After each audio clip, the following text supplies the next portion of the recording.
All right, well, last week we didn't really talk much about history, but we're going to pick up from where we left off 2 weeks ago, and that was in May 1932, where another German government has fallen once again, and the Nazis are rising in power.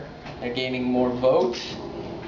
So Franz von Papen was made chancellor. He really didn't have support of really anyone. He had only really been an unsuccessful state politician, but he was a friend of Hindenburg, so he was made chancellor. But again, that his government didn't really have much backing, but he did make a deal with the Nazis to lift the ban on the SA, and that really triggered massive street violence. In Prussia, between June 1st and June 20th, there were 461 street battles, 82 dead and over 400 wounded. Okay, so really there was a de facto civil war going on between basically, well, mostly the Nazis and the communists. And so this was all really in a build-up to electioneering. And on July 31st, in another election, the Nazis won 13.75 million votes, so that was only 37% of the electorate, but they did become the largest party in Germany. So Hitler demanded, That works. Largest. Okay, so there were a whole bunch of parties, right? Sort of like Israel. Not in terms of the lists, but in terms of that there are a lot of splinter parties. So they won 230 out of 608 seats. So meaning they had the largest number of seats, but they weren't a majority because they didn't control more than 50% of the seats. Okay, so they were the largest single party, right? But they didn't have, again, the communists were the third largest, right? So they were pretty well split between socialist parties and, I guess we call them fascist parties. Second most? Who was second most? I think the Social Democrats. Right? Okay, so Hitler demanded to be chancellor because he felt he was the largest party, he should get to be chancellor. But Hindenburg was still afraid of him and his what he would do when he got into power, obviously, rightly so in the end. And he decided not to do that. But they did agree to make Göring Reichstag president, and that set the stage for really just an event that would show how comical parliament politics have become in Germany. So on September 12th, when Parliament opened, Papen, who was now the chancellor, decided that they needed elections again because the Nazis were too powerful and he didn't have support, so he decided to dissolve the Reichstag before it started, which would be the first time in history in Germany that Parliament was over before it actually started, which again doesn't really make much sense in and of itself. So he did not actually anticipate that he would have to do this right away. He forgot the decree, and he thought that that's okay because whenever the Reichstag opens, the communists vote to say get rid of the government, and if any one member of parliament votes for it, the entire parliament has to vote for it. So he would have time to go and get the decree. But the communists had made a deal with the Nazis, and they did not do that. So he didn't have time to get the decree, so he had to send somebody to run and get the decree, and then he brought it, okay? And when he asked Göring permission to read the decree, Göring ignored him and began taking a vote that the Nazis had, they began to vote on the communist bill to dismiss the parliament. So really they were trying to do the exact same thing, right? They both were trying to dismiss the parliament and have new elections. But the whole point was to make Papen look like an idiot. Okay? And Papen went up to Göring, he pounded on his desk, and he was like waving and said, "Let me read the decree," and he completely ignored him, and he was laughing the whole time. Basically, this showed how much of a joke the parliament was, and eventually the vote passed, so there had to be new elections anyway. In these elections, the Nazis lost 2 million votes. Okay? So they started to go down. So they really, the elections in July were really the last time that there were free elections, that the Nazis won the most votes, and they really only won 37%. Okay, so Hitler never really won a majority when there was an actual election. Okay, but again, they didn't want to make him chancellor, so they put General Schleicher as chancellor. Now, there's a whole back and forth here, but obviously we're a little pressed for time. Basically, the entire comedy of errors was repeated again. Now, Papen, who was thrown out of the government, worked against Schleicher, and basically the government fell. So Hindenburg had no choice but to ask Hitler to become the chancellor. But Hindenburg, to ensure that Hitler wouldn't have absolute power, decided that the cabinet would be only 3 Nazis and 8 others. Okay, so the 3 Nazis were Hitler, I believe Frick, and Göring. And Göring was made head of Prussian police, which doesn't seem to be a big deal, but will be shortly. You'll see shortly what he did with them. But, so they thought, okay, Hitler's chancellor, but we have him in check. But that was really not the case. Okay? And this is really the beginning of the end of Nazi Germany. Well, start of Nazi Germany, the end of the Weimar Republic, really. So, okay, so now we think Hitler's chancellor, no more elections, right? Wrong. Hitler did not want to work within a coalition government because he wanted all the power for himself. So what he did was he dissolved the parliament and called new elections. Big surprise. But this time he had control of the radio and the press. Okay, so he was able to control how much of his message that he wanted to send out. He was also able, as we're going to see shortly, to suppress everybody else. Also, Göring, who was made Prussian Minister of Interior and head of police, he drafted 50,000 SA and SS men into the police force. So he basically made a lot of the SA into the police. So he made them the government. Okay? And he also implored them to shoot to kill. And there would be no punishment. Okay? So Göring basically said, now is the time to kill all our opposition and take no prisoners. What they also did was they banned communist and social democrat meetings, and they shut down newspapers. Okay? And now around this time happens a very interesting incident that there's no real explanation for. February 27, 1933, the Reichstag is burned down. Okay? Hitler immediately claimed that it was a communist plot. They arrested a mentally ill teenager named Marinus van der Lubbe, who was from Holland, and they arrested 3 communist leaders. Okay, and they said that this is a communist plot, and we have to move against the communists. We have to shut them down. We have to arrest everybody so that they don't take over the government. Now,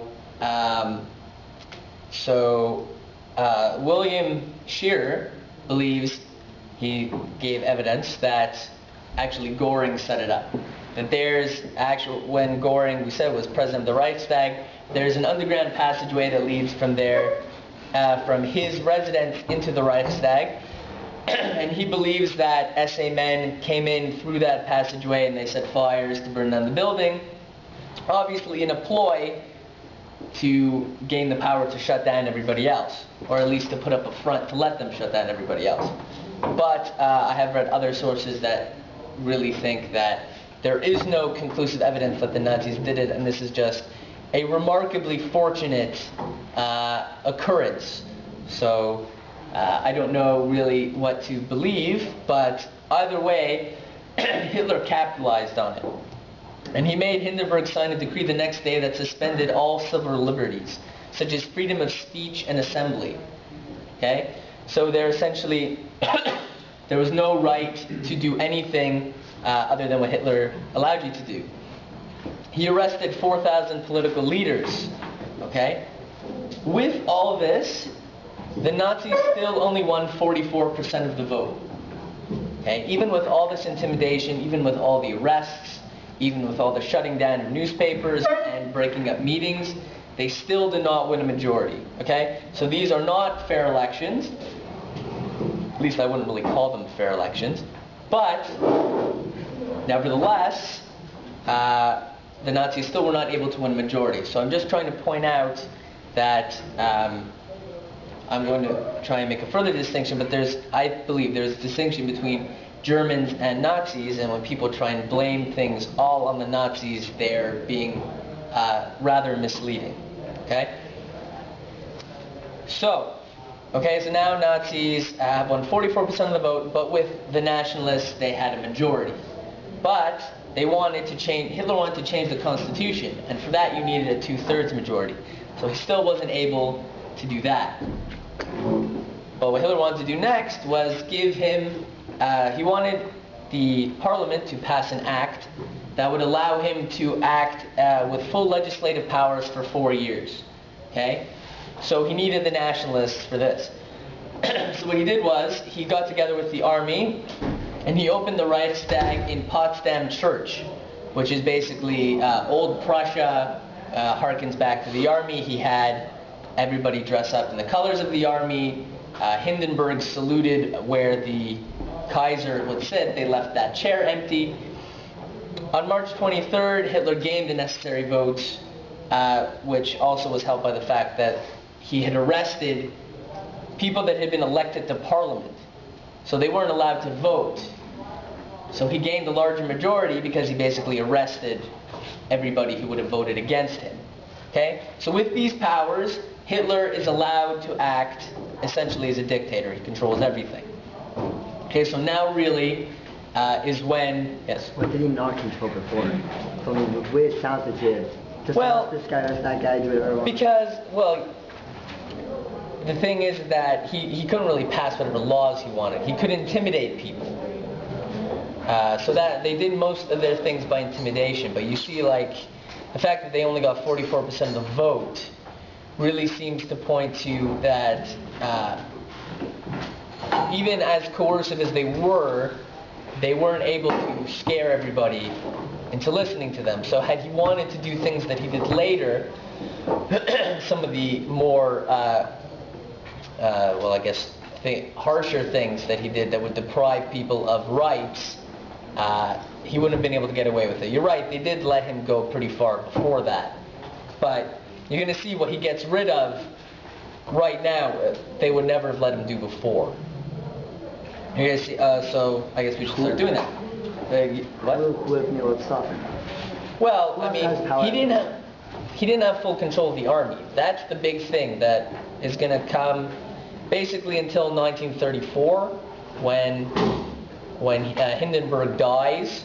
He doesn't really have control of the army. He's consistently afraid that the army is going to, if he tries to take away their power, which is going to happen when the SA tries to call for a second revolution, he was afraid that if he didn't get rid of them, the army would take over. He also was afraid, I'm going to talk about Hindenburg, upon his death, he wanted to reinstate the monarchy, as opposed to giving Hitler more power. Hitler wanted to be president. So Hitler had to make a deal with the army to let him be president. And basically he told the army, I'm going to rebuild you, you guys are going to have equal power, and that really is how he did it. You see, April 7th, here's what he did also. He consolidated the central state by dissolving the state parliaments.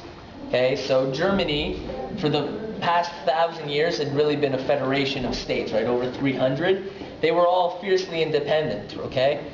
Bismarck, Kaiser Wilhelm, they never had really the guts to dissolve these parliaments and take away their power. But Hitler did it right away. In 2 months, he really undid 1,000 years of German history. Okay? So that's something that he did.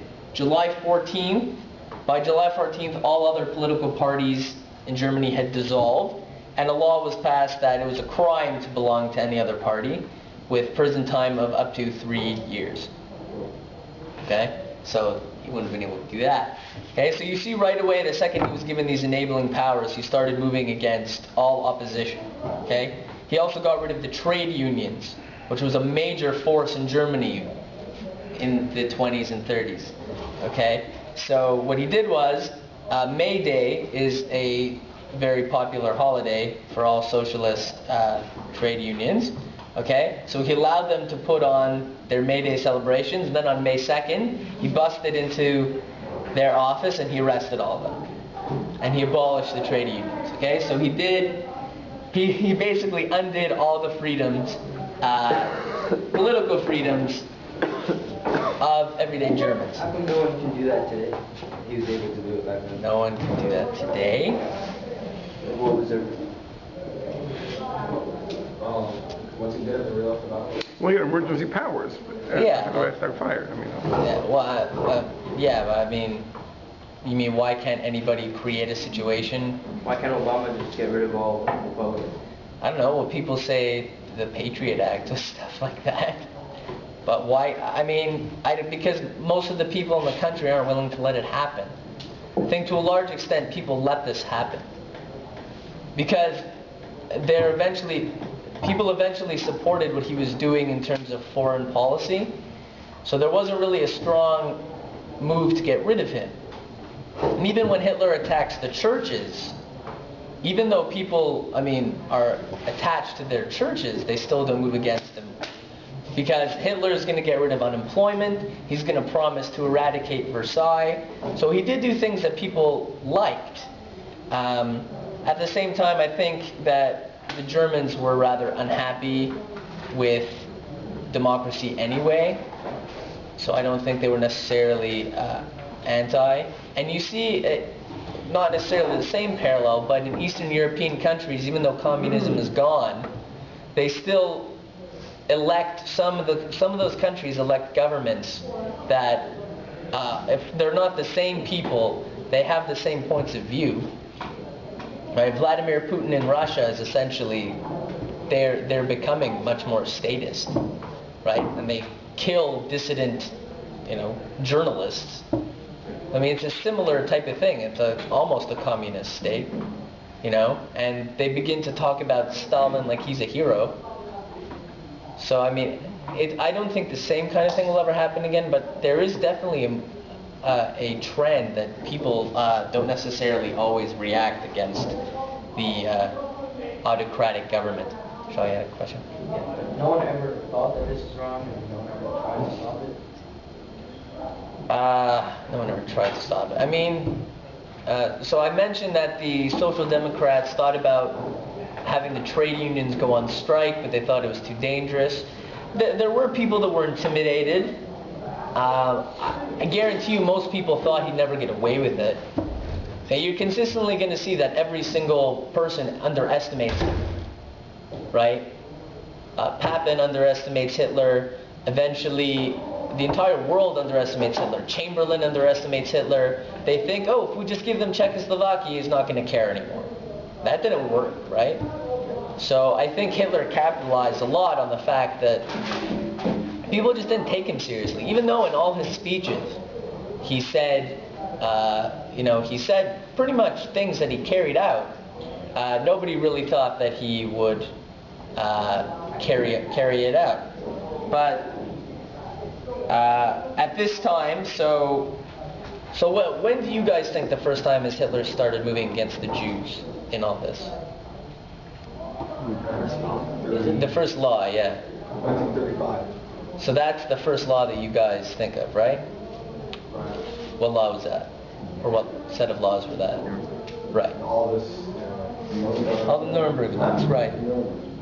Right, exactly. Okay, but that is not the case. The first law, which we'll get to in a second, was passed April 7th. We'll get to in a second. Hitler began moving against the Jews soon after coming to power. Mostly at the beginning, the first 2 months was really just the SA going crazy. But mostly it was on an individual level. There were beatings and killings, but that was really the extent. There was no real, even though that is state-sponsored violence, it wasn't that it was specifically a directive from Hitler to go and beat up and kill Jews. But, along with this, sorry, before I leave this out, the first concentration camp, when do you guys think it was opened?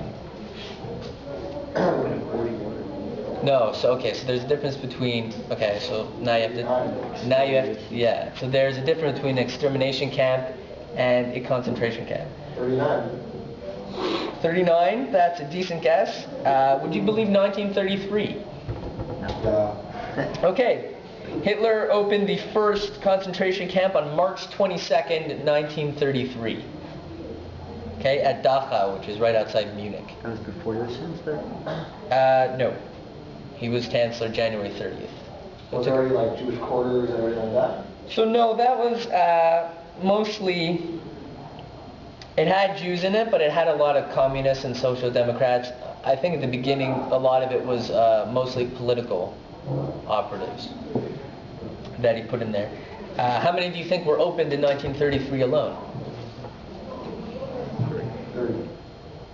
Higher. Give me a guess. 100. How could he just open all these camps? 50. How did he open these camps? He called them protective custody camps. What? Bastille? Yes, exactly. At that point in time, right, he was a dictator already. At that point in time, he had control of the press and the radio, so nobody was going to talk against him, right? He had control of a political organization that had guns. He pretty much started doing what he wanted.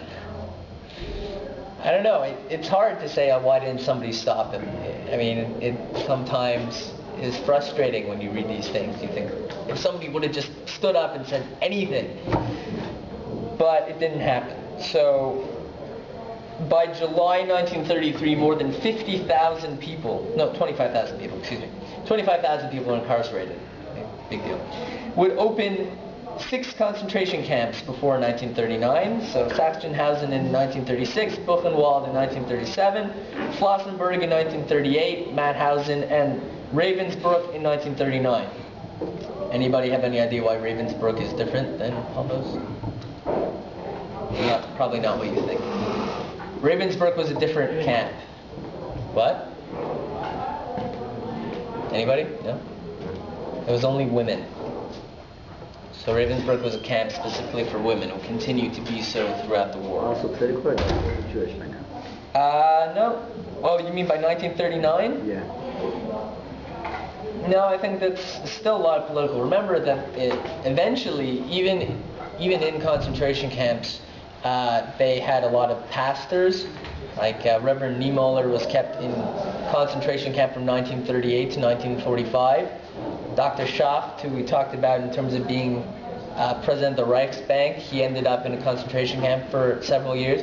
So they kept political operatives there, homosexuals, gypsies, communists, were kept in concentration camps.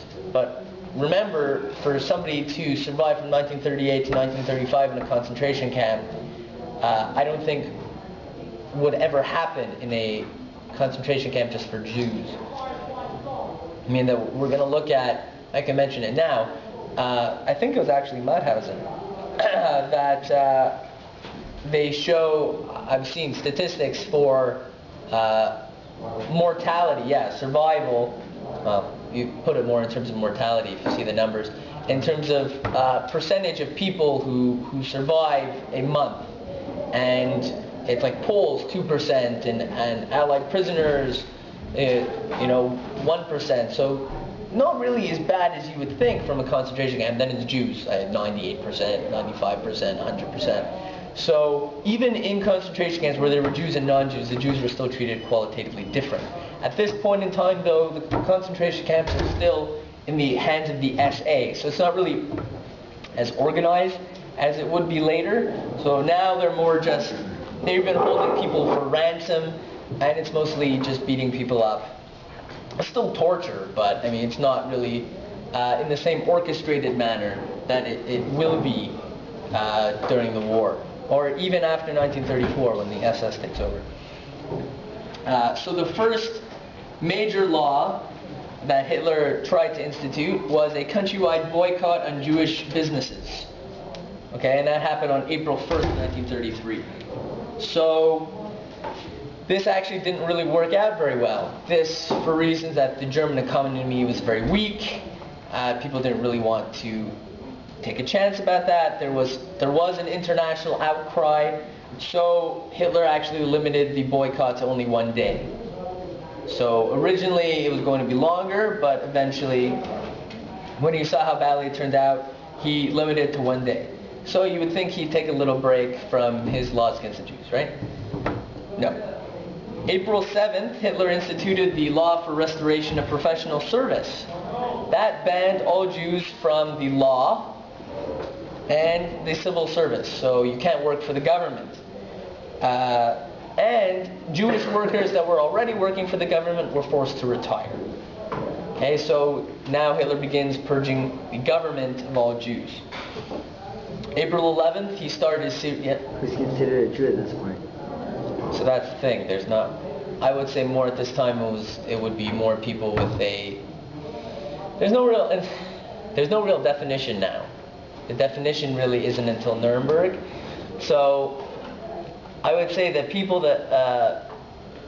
identified as Jewish. So people that call themselves Jewish, I would say the easiest. That might be it, actually. But I mean, that constitutes a large amount of people that considered themselves to be ethnically Jewish, would still be a large amount of people.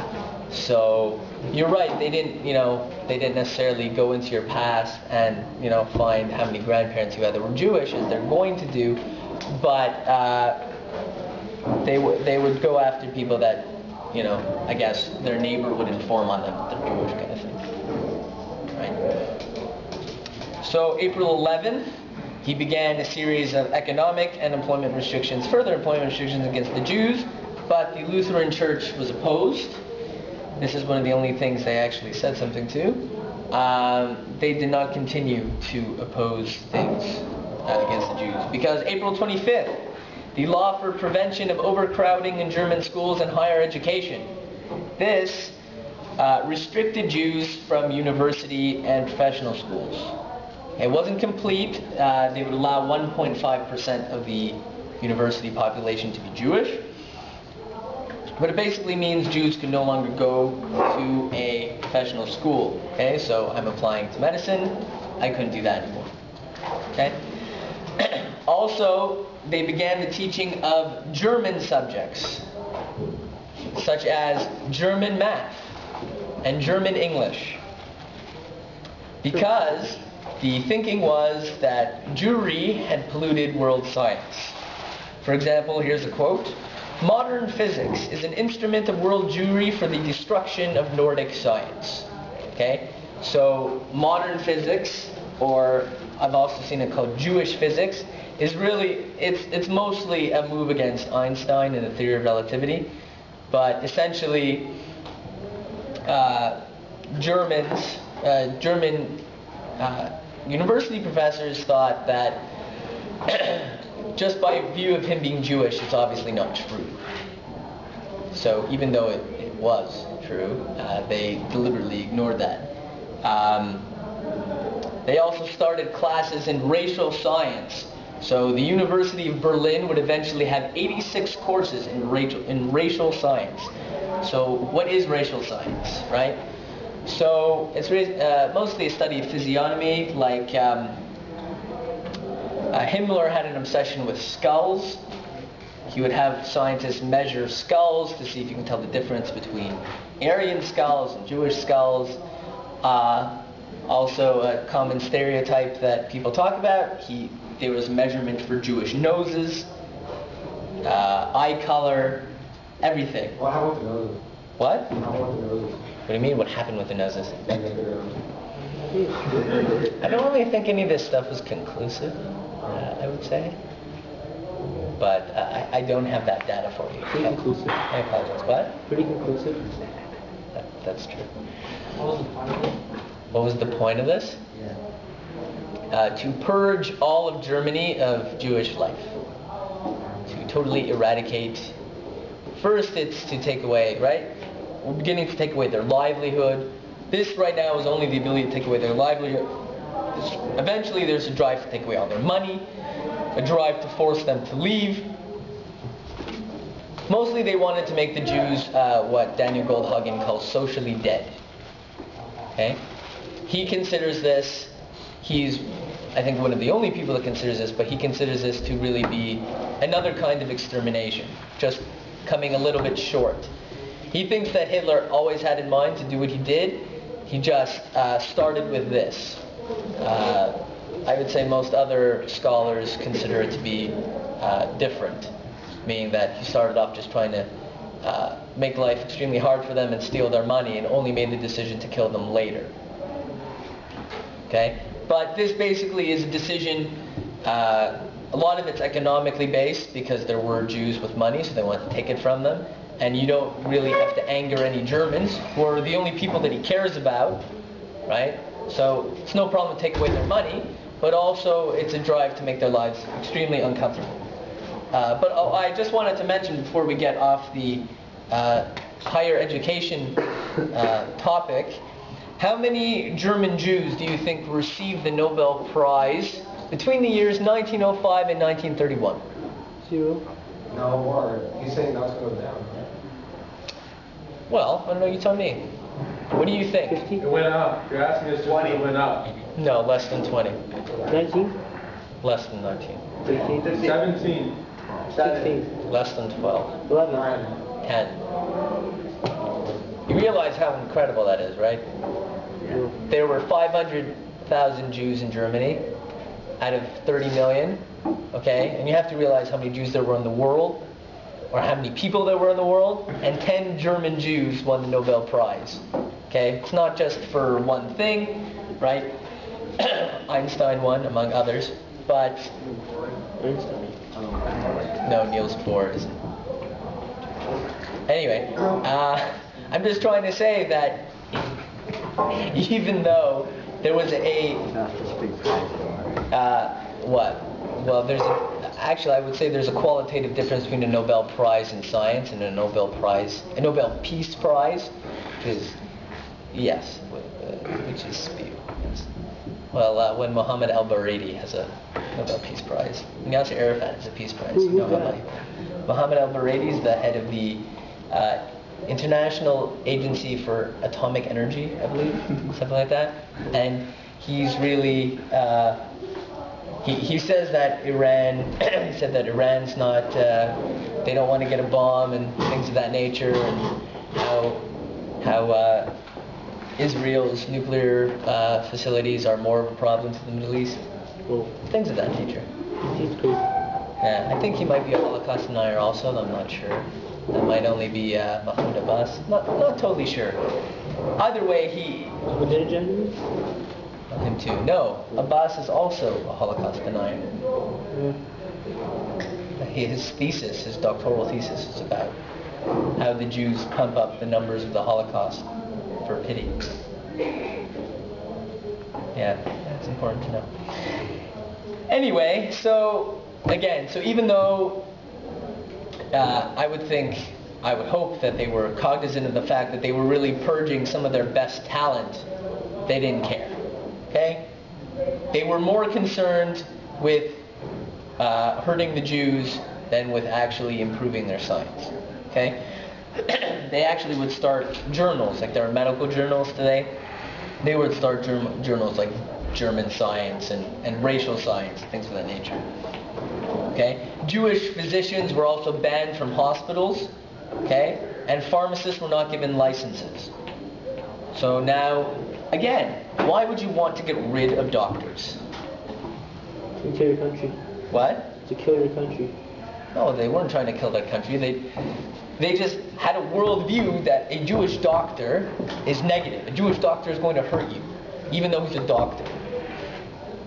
Okay? So you're just trying to have to get your head around what's informing this. Okay? So April 26th, remember how I mentioned that it was important that Göring got the Prussian police? Mm-hmm. Because on this day, Göring established what became known as the Gestapo. Okay? Which is, its actual name is Geheimstaatspolizei, which means secret state police.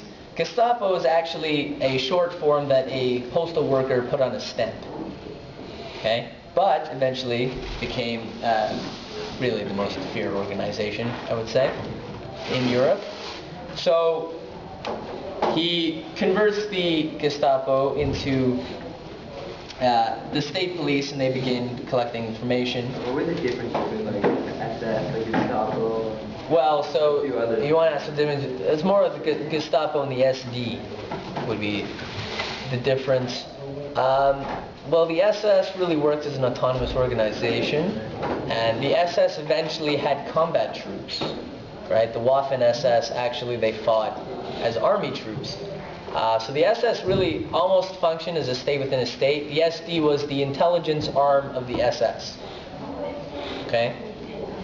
The Gestapo, I would say, would be more like internal security. So they were more, well, no, because the KGB, I was going to say, I didn't think you guys would get it though. I think it's the first directorate of the KGB was internal, and the 9th directorate was spying on other people. So the SD also did collect intelligence on other people, but the Gestapo, I would say, would be much more internal. So it would not be the CIA, okay? It'd be more like the FBI, just with much harsher methods. April 27th, Shrita is outlawed, okay? Just to give you a little view on how they did this, there's a children's book called The Poisonous Mushroom, where there's a picture of Jewish-looking men standing over a dying animal, and it says, again, the animal falls to the ground slowly dying. However, the Jews are standing around laughing. Okay, so Shrita was portrayed as, I guess, Jews being sadistic to animals. And it was very inhumane, and you have to stop them from doing it. Okay? So, this is something that the Nazis would do. There would be, they would publish, they put out movies, they had children's books. Jews could still leave Korea. Yeah. At this point in time, they actually would try and convince people to leave Germany. So, it's interesting, actually. Eichmann worked with Mossad Aliyah. Right? The Mossad Aliyah is the organization to secretly sneak Jews into Palestine. So they actually they were working together after 1938, when the Germans take over Austria. They were working together to get Jews out. Also, I had it down here. Also now, the German Ministry of Economy, where did I wrote it right down? I have it here somewhere. Anyway, the German Economics Ministry made an agreement with the Jewish Agency also now to try and get Jews to leave. The only thing is, right, it's going to be compounded when the Arabs rioted in 1936. So those riots caused the British to close immigration, right? People would actually leave to other parts of Europe. Like, actually, Anne Frank was born in Germany. She went to Holland when she was 3. And people like that, they just caught them later. So people did try to leave. I think actually 50,000 left, which is a tenth of the population, 565,000. So people like didn't care that they were getting beaten and couldn't go out of university and like. Well, I think people thought now it's not as much a problem as you're going to see later. But now I think people thought that just a little more and he'll stop and we'll be able to make do. I think, right, there was still, I can't say this for sure, but maybe there was a Jewish mentality, right, that they hadn't really had complete freedom in Germany for very long, right, only 70 years. So perhaps they thought, okay, so we'll go back to being ghettoized again. It won't be such a big deal. We'll deal with it like we did then. Also, there's a big problem with leaving all your stuff. I don't think people were desperate enough now, right? I can't explain why, though. But the truth is that they weren't really allowed in so many other places. They could go to Europe, other places in Europe, right? But right in I think it's 1938. Ever heard of the St. Louis, the voyage of the St. Louis? Right? Yes, there was a boat. They tried to go into America, and they got shut out. And then they went to Cuba, and then they eventually went back to Germany. So, I mean, it's not like they could get in everywhere. Okay? So you're right, I think people underestimated him. I think that's a real common theme, that people really never thought that he would do what he said. On May 10th... I know, just on that, I'll just mention something that when, going ahead a few years, when Poland was split between Germany and Russia, so my parents told me that many people, went from the Russian side to the German side because they felt that the Russians were historically anti-Semitic. And the Germans, they thought it wasn't so. The truth is, it was the opposite. The people that went from the German side to the Russian side, who were on the Russian side, generally survived the war. Many were sent to Siberia. But the ones that went to the German side, of course, were killed. But the people underestimated, they had no idea of what was going to be. Well, I mean, I think it is, even looking at it now in the context of history, it kind of really stands out as something that I don't think people really could see coming. I think the fact that they were getting starved and they were dying because of disease, I think people maybe could have seen a little more in terms of the fact that they were stuffed into ghettos and they weren't given proper food. But the outright killing, I don't think any people really conceptualize that at all. Sorry. Do you think people are underestimating Ahmadiyya? Well, there's a little. I don't think Israel is. I would say other people don't take him seriously. Yeah, I don't. Nobody knows. I think everybody's really gambling that he won't get the bomb. That somebody will stop him. It is sort of the same thing, that they're gambling that he won't use it. Yeah. Well, I think that the reason for that might be different, just because, North Korea has a bomb, Pakistan has a bomb, and nothing's happened yet. So I think people think that even if he is a madman, he's not any crazier than Kim, and he's not any crazier than the guys in Pakistan, even though he might be. So I don't know. I hope he doesn't get it, and I hope he doesn't come through. I guess only really time will tell. Yeah, but there's a difference. You see, Pakistan's enemy is just across a border. North Korea's enemy is just across a border. Using nuclear weapons would be suicidal for his own regime, right? The question of Iran is shooting a nuclear warhead on a missile, right? In other words, Iran will still be out of the range of the impact. Well, they won't be out of range of Israeli ones. I mean, I think. Yeah, but that's always the question: whether the retaliation is it a reasonable threat, a credible threat. Well, I guess that was the whole basis of mutually assured destruction, right? So it worked for 40 years. I don't know. It's a tough one.